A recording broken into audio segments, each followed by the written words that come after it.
मुद्दा है, हर कोई अभिव्यक्ति की आज़ादी की वकालत कर रहा है।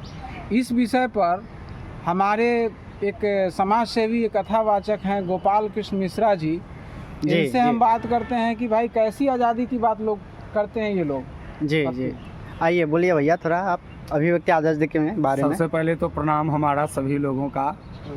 और पिछले कुछ वर्षों से हमारे देश में अभिव्यक्ति की आज़ादी चाहिए, स्वतंत्रता चाहिए। तो भाई मुझे तो यह समझ में नहीं आता कि आज़ादी लोगों को किस तरह की आज़ादी चाहिए। अभिव्यक्ति की आज़ादी के नाम पर जो नंगा नाच कर रहा है लोग, क्या उस तरह की आज़ादी चाहिए?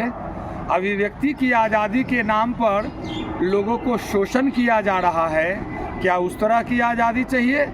अभिव्यक्ति की आज़ादी के नाम पर बिना काम के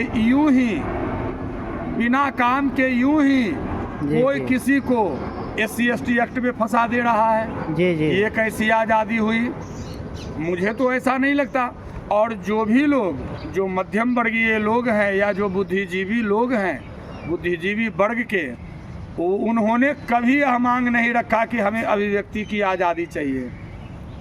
आज़ाद तो हम लोग स्वतः है ही हैं, क्योंकि हमारा शास्त्र कहता है कि मनुष्य आज़ाद जन्म लेता है और आज़ादी में पलता बढ़ता है और उसे मरना भी चाहिए आज़ादी में ही।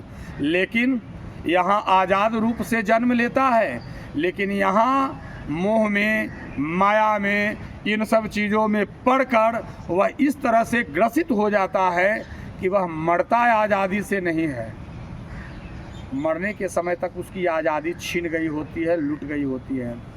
तो अभिव्यक्ति की आज़ादी यह कहना लोग बंद करें और अपने तरीके से, जिससे कि हमारा भला, हमारे देश का भला, हमारे धर्म का भला। मैंने पिछली वीडियो में बताया था कि जिस तरह से रोटी, कपड़ा और मकान को बचा रहे हो, चिंता करते हो, धर्म की भी चिंता करो।